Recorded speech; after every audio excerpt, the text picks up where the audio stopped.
Ayan guys, lagyan natin ng lahod-lahod para ma-sakit. Ayan guys, paksi, nagpipigil guys.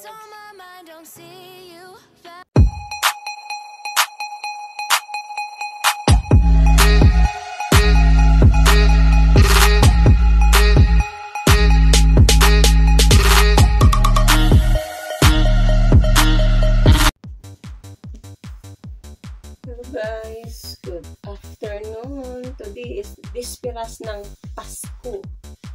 It's December 24, 2023.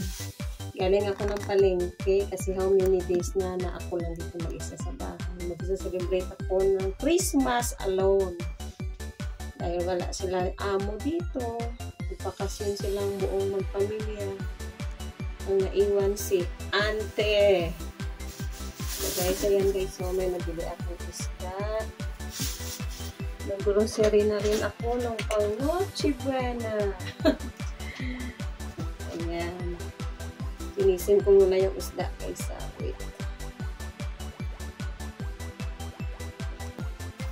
Tinisin natin yung isda. Ayan guys, binili ko yan na $20. $20 na isang maro. Sa Ilonggo yan. Ayan guys, yung binili ko. Itong peraso. Paksimin ko yan. Namis ko kumain ng pinaksiw na isda. Ayan, galunggong. Ko pang Noche Buena ako, magluluto ako ng macaroni salad again. Ayan, mamaya ako na isa-isa yun. Malinis muna tayo ng isda. It's time to cleaning fish. See you later. Ang lamig, naninigas ang kamay ko sa hindi na ako mag-gloves kasi isda yung linisin ko guys. Linis tayo ng isda. Paksil tayo. Isda. 7 peraso. Kapaksiwin natin. 7 peraso. 7 pieces. Ayan. Tanggalan natin yung hasang. Tanggalan natin ito. Mas maganda. Pero yung iba ayaw lang nila tanggalin ko, pero ako mas okay kung tanggalin kasi matatanggal yung ibang lansa ba, kasi mas gusto ko yung tanggalin yung mga laman loob ng isda sa loob para makita natin kung ano yung laman loob.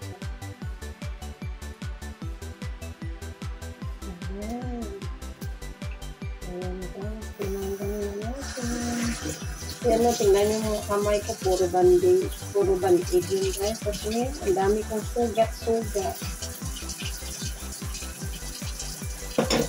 Sugat-sugat yung kamay ko dahil sa sobrang lamig ng tubig. Dahil winter na dito sa Hong Kong, kaya yun, iwan ko kung ilang degree na ba, 10 degree ata. Yan ko lang, hindi I'm not sure. Isang tao lang ako dito at pagalawang pinsa sa bahay na iwan. Sila amo, nagbakasyon sila, naghalibot sila.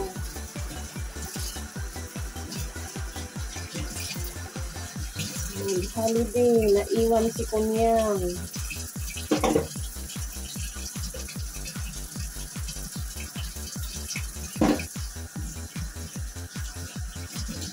Ayan. Linis tayo.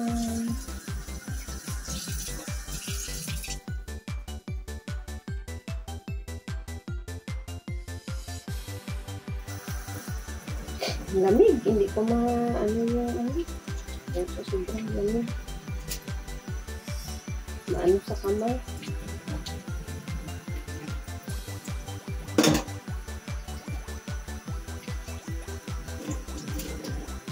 Hindi ako makapaglinis ng maayos dahil ayoko mag ng tubig. Kaya sobrang lamig.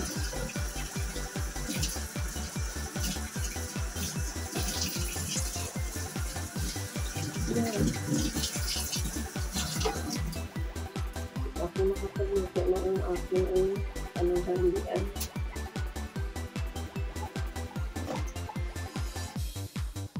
Sa totoo lang, ko ngayon, D.O. Kasi ang pinakamata ko lumabas. Dito na lang ako sa bahay. Kasi ang lamig, di ko kaya sa labas mag-stay na sobrang tagal. Ng buong araw para mag-celebrate ng Christmas. Dahil wala naman sila dito. Okay lang, i-enjoy ko na lang sarili ko dito mag-isa sa bahay. Ganyan talaga ang buhay natin.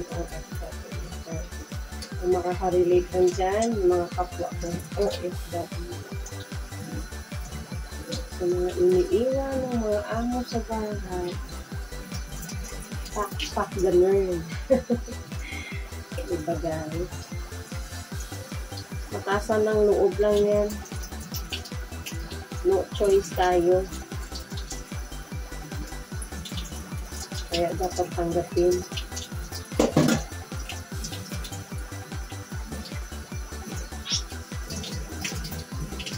Gustuhin mo man, kasama sana ang pamilya mo.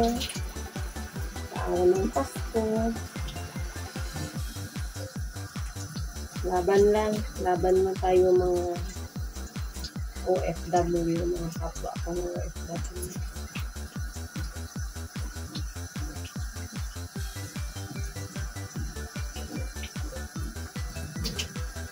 Laban sa hamon ng buhay.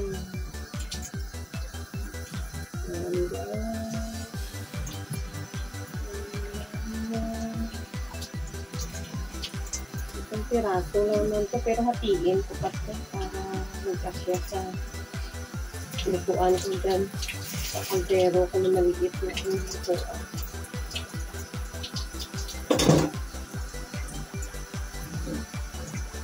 Bira nang dati kasi nakakapagluto pa ako araw-araw. Ngayon hindi na, kasi nga dalawa na yung alaga ko, tapos busy palagi, wala ng oras. Kaya ngayon samantalahin ko na ito kasi habang wala sila dito sa bahay. Mag-isa lang ako. Kaya ito, nagluluto tayo ng isda. Yung pinaksiw na isda.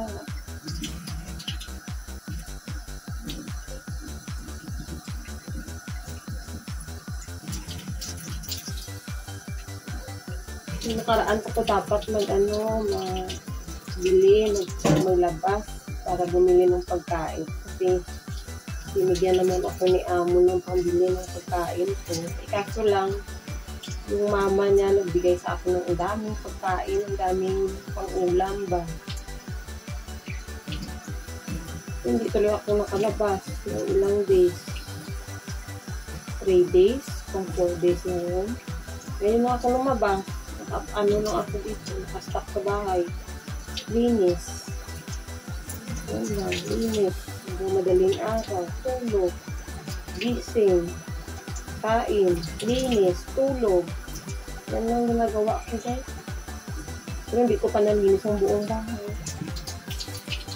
Kasi hanggang 27 pa sila ang bakasyon hanggang 27. Madaling araw pa ang gabi nila. Kaya paano na tayo? Pabagal-bagal lang muna. Yung inuuna ko lang yung mga ang hirap linisin yung mga kabinet, yung mga damit ng mga alaga ko, mga maliliit na mga damit nila, yung mga damit hindi na masuot, pinang tatanggal ko sa mga hangeran, sa lahat ng mga hindi na kailangan nila gamitin. Pinagtipa ko nakaparap pagdating ni amo. Titingnan nyo na atong kanino ina-ikan nila. Mga na maliit naman mga damit ng mga alaga ko yung dalawang babae. Sa amin kasi wala naman akong maliliit ng mga anak. Yung lalaki ng mga pamangkin at mga anak.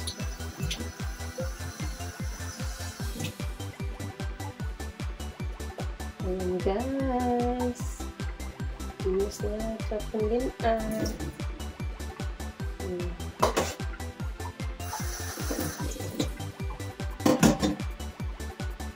Sabay muna. Ayan guys, siwain na natin yung isda sa kalahati. Kasi maliit na kasi yung aking nilutuan. Ayan, hiwain na natin sa gitna.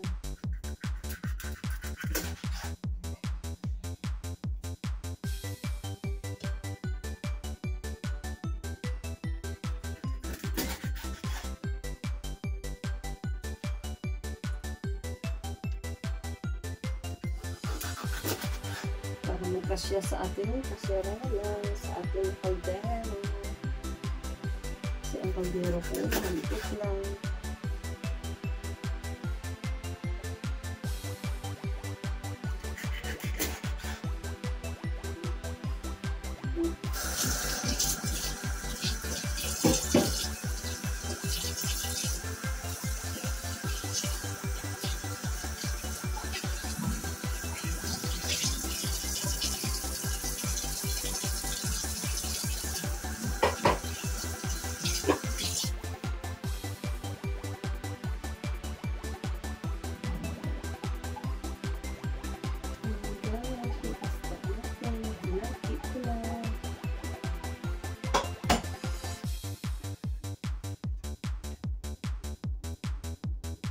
Ayan guys, yung aking mga sangkap. Ayan. Tapos, luya. Ginanyan ko yung cutting ng luya kasi kakainin ko yan. Ayan. Tapos, ayan kasi kaliit yung kaldero. Ito na yung isda ko. Hiniwa ko na yan. Para at least, diba? Marami. Ayan.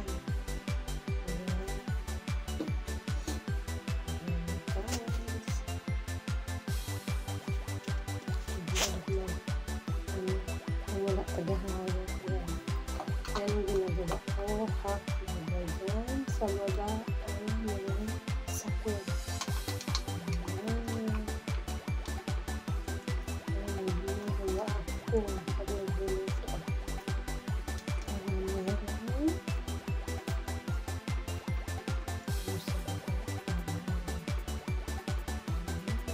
Tapos ilagay natin yung isda.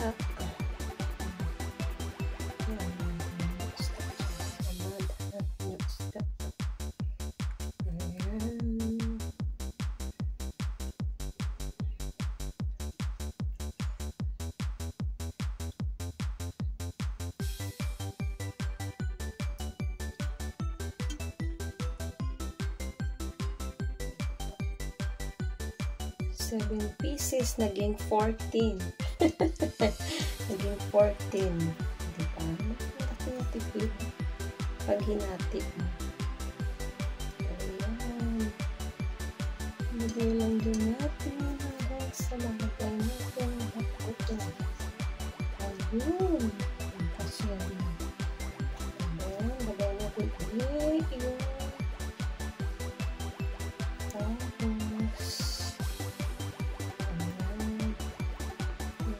hindi uso dito yung sibuyas.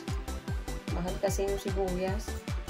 May sibuyas din sa ref, pero ang laki-laki, kaya ayaw ko. Mabiliit kasi mahal. Kaya hindi lang ako bumili. Total may naman spring onion.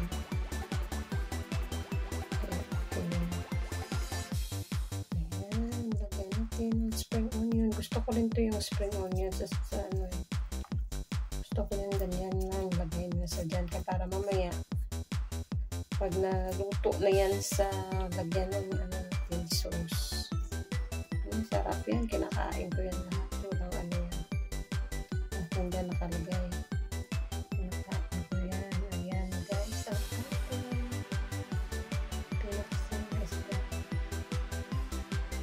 ko pa yan nalagyan ng ano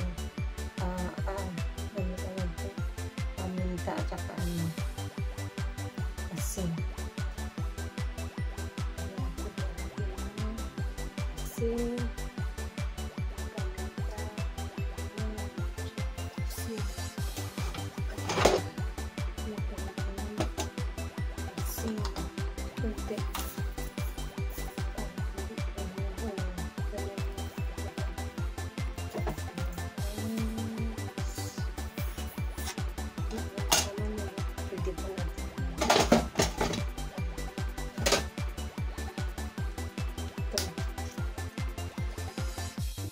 White paper. Tapos ganun black paper. Ayan, parang masarap. Ayan. Tapos kumukuha na. Ayan.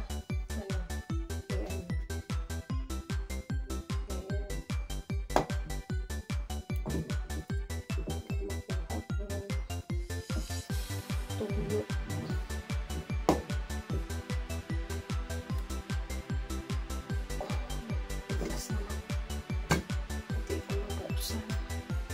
Pasensya na kayo sa ayan guys, gawin natin ng tuyo konti lang. May sobrang uting ito. Adjust na natin.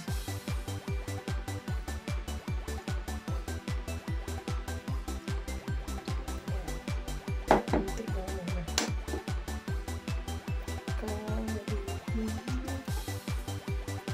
Ayan, suka.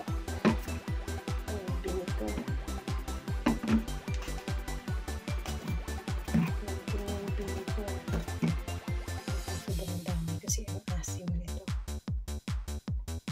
Gusto ko yung medyo asim-asim. Ayan.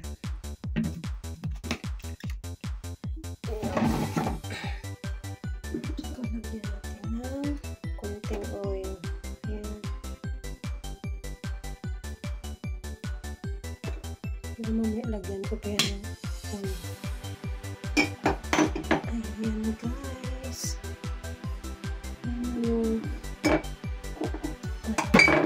Ay, may ano pala dito, may Ricardo. Ayan. Lagyan ko yan ng Ricardo.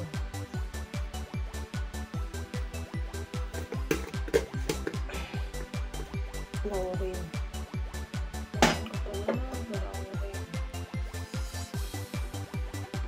Guys, inaabang ko na. Lagyan ko na rin din ng sili yan. Ayan. Sili at saka dinagdagan ko ng suka para medyo matamis-tamis. Asim-asim na matamis-tamis. Ayan guys, ang ating pinakasiw.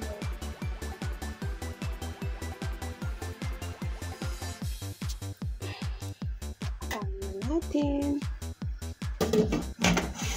Ayan. Takpan na natin guys ang ating pinakasiw. Hintayin na lang natin mamaya pag kumulo na yan. See you later guys. Ayan na guys. Kumulo na yung ating pinakasiw. Look at that. Wow.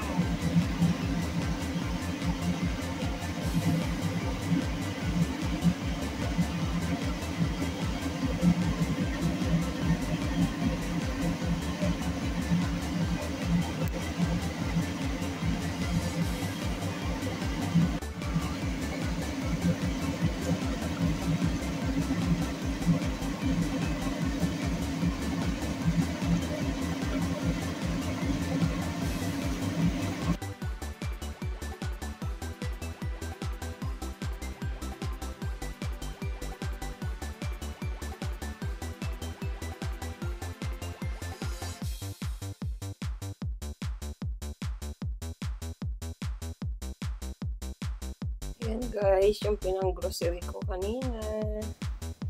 Ayan. Ayan, yung pinang-grocery ko. May coffee. May noodles ako. Ayan, mamaya gawin ko. May sneakers ako na